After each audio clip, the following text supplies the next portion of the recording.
به نام خدای جهان آفرین، حکیم سخن در زبان آفرین. با عرض سلام خدمت عزیزان علاقمند به آموزش هنر خوشنویسی و دوستداران این رشته شریف و ظریف اسلامی. خدای رو شاکریم که این توفیق رو نصیب این بنده کرد که در بحث آموزش این هنر در خدمت عزیزان باشم و انجام وظیفه کنم. در جلسات گذشته مستحضرید که بعد از طی مقدمات حروف مفرد الفبای خط فارسی رو به صورت خط نستعلیق خدمت عزیزان نوشتیم و توضیح دادیم به صورت مفصل و بعد وارد اتصالات دو حرفی شدیم. در ادامه این حروف در حرف سین رسیدیم به حرف سین و عین که در ادامه خدمت شما بقیه‌اش رو عرض میکنم.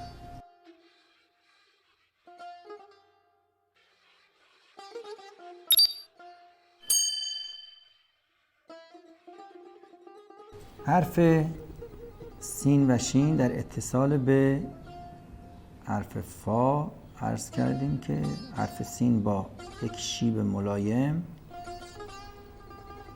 و با ضخامت 1/3 قلم حرکت میکنه با زاویه 30 درجه. هر سه دندون تیز هستند و حرف فایی که در وسط و آخر قرار میگیره به این صورت میان توهی هست و حرف ب رو از اینجا در ادامه این می نویسیم که به این شکل عزیزان ملاحظه میکنن.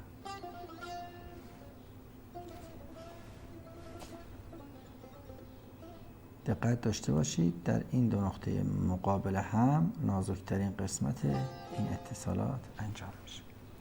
در اصل به این صورت ادامه حرف نوشته میشه با یک شیب منظم. اینجا هم 4 تا 5 نقطه میتوانند این قسمت ف که شبیه حرف با تنها هست نوشته بشه. همین حرف رو به صورت کشیده هم نگارش میشه کرد.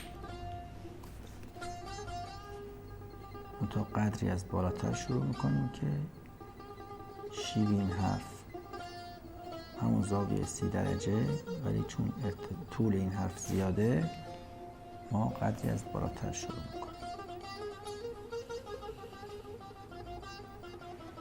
به این صورت انتهاش رو با زیر قلم جمع میکنیم به سمت بالا، حالت دورانی به خودش میگیره.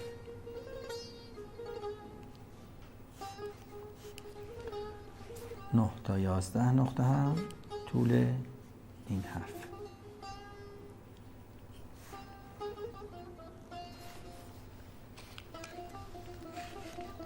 حرف بعدی اتصال حرف سین به حرف کاف هست که در قسمت اول مثل سا نوشته میشه و از اینجا مسیری رو برای نوشتن حرف با انتخاب میکنیم.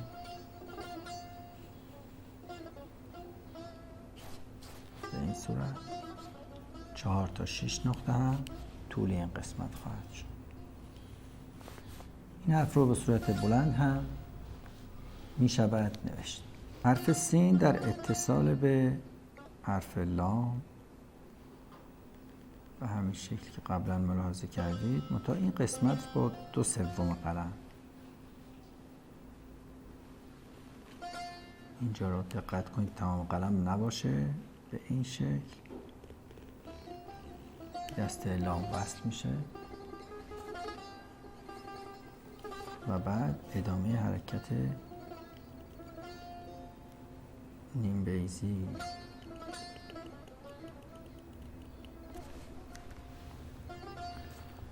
تقریبا 3 نقطه زیر این لام خالی میمونه. این هم که گفتیم با 2/3 قلم. این حرف رو به صورت کشیده هم میشه نوشت. از ملاحظه بفرمایید موقعی که کشیده میشه حرف سین مثل سا بالا میره و دسته لام باز ارتفاع به سمت پایین داره.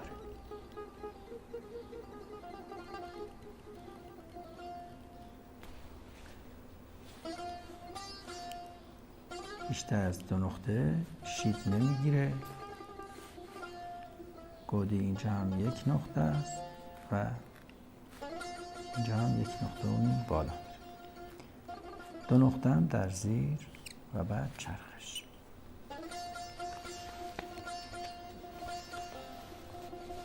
باز حرف بعدی اتصال حرف سین به میم هست. دندون سوم میره بالا به صورت چرخشی، در این نقطه دیگه تیزی نداره، با نصف قلم میاد به نازکی که رسید. حرف میم در این قسمت به این شکل بنا میشه. این حرف رو به صورت کشیده هم نوشتم، به این صورت که الان بنده ملاحظه میکنید. وقتی کشیده سین رو نوشتیم نقطه میگذاریم و برای حرف میم به این شکل برمیگرداریم به سمت پشت. اینجا یک نقطه جا میشه و بعد از اینجا هم دم میم رو به این شکل، این میم رو میم دم اسبی میگن، تا 6 نقطه هم ادامه پیدا میکنه و این میم های معمولی بیشتر از 5 نقطه ارتفاع قسمت زیرینشون رو نمی نویسیم.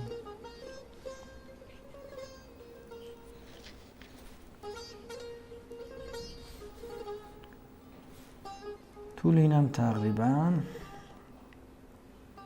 9 تا 11 نقطه.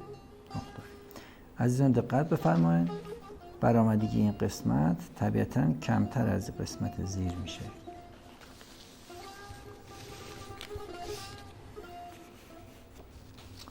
حرف بعدی اتصال حرف سین به حرف نون هست که مثل یک سین تنها ولی با یک دنده اضافه تر. 3 دنده سین با زاویه ثابت قلم گذاری که همون 30 درجه نوشته میشه و بعد پنجه یک نقطه یا یک عرض قلم مستقیم سمت پایین میام. اینجا رو دقت کنید دور بزنه صاف بشه. بعد در این قسمت ما حرکت نیم بیضی رو مثل بقیه حروفایی که داشتیم مشابه می نویسیم. شکل مفرد این هم شبیه یک سین تنها است که به این صورت نوشته میشه.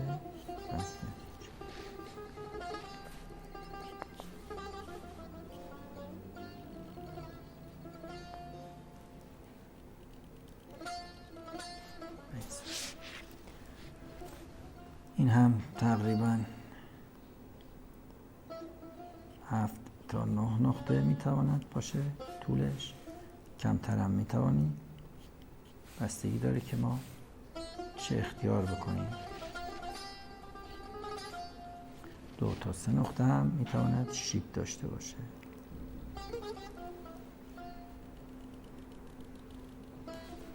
ملاحظه کنید که در هر دو صورت می شود بلندتر و کوتاهتر نوشت. عمق این هم 1 نقطه.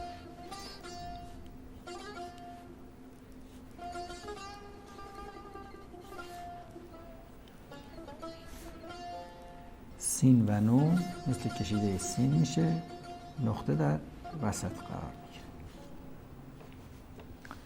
حرف بعدی اتصال حرف سین به واو هست که خیلی ساده و راحته.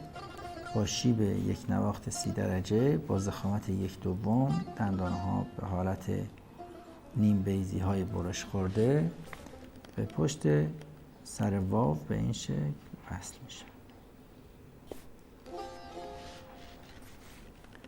دقت بفرمایید که در هر صورت دم واو با این قسمت در یک راستا قرار میگیرن و این هم راستای ثابت قلمگذاری زاویه 30 درجه. اتصال حرف سین و حرف ها به 2 صورت نوشته میشه. فرم اول که دندانه سوم تیزیش از بین میره، دوردار میشه در این قسمت، بعد به ه وصل میشه.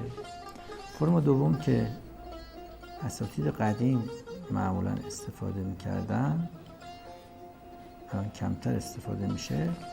دندانه سوم به این شکل 3 دنده به این شکل. دنده سوم هم میشه نوشت در کلمه سنه یا سه پس می توانیم این قسمت رو به این حالت یا به این حالت بنویسیم.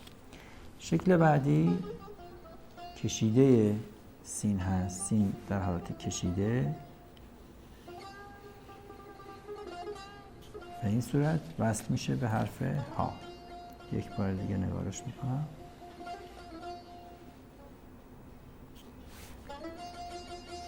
این هم چیزی بوده 2 نقطه و طول 9 تا 11 نقطه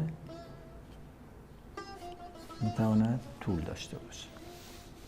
آخرین حرفی که خدمت عزیزان می نویسم حرف سین در اتصال به حرف یا هست که با شیب ملایم 2 دنده سین رو تیز می نویسیم. سوم میره بالا و به تدریج از نصف ضخامت میاد به نازکی و به این شکل به پشت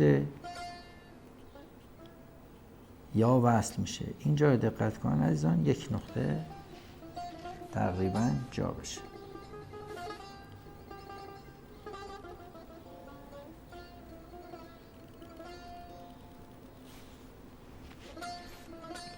انتهای این هم از راستای این یک عرض قلم بالا میره، دهانه 1 نقطه و نصف. همین سین رو عرض کردیم به صورت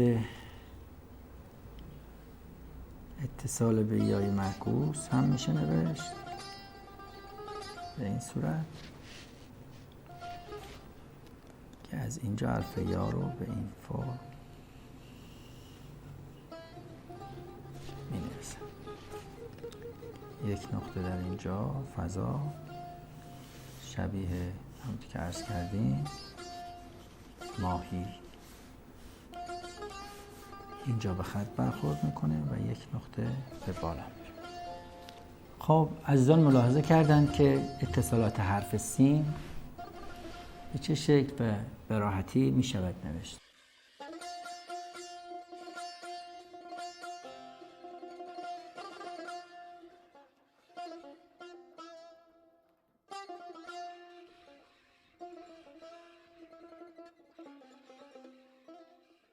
برای اینکه بهتر حرکات قلم رو ملاحظه بفرمایید چند حرف رو با قلم پهن‌تر و درشت‌تر که اصطلاحاً قلم جلی میگن براتون تحریر میکنم.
خب عزیزان خسته نباشید. حرف سین هم تمام شد. اتصالات دو حرفی رو در شکل‌های مختلف برای عزیزان تحریر کردیم و توضیح دادیم. امیدواریم که با ممارست و تمرین موفق بشیم که به راحتی و سهولت این حروف رو بنویسیم و دارای خطی خوش و زیبا بشیم. تا برنامه آینده شما رو به خدا میسپارم. خدا نگهدار.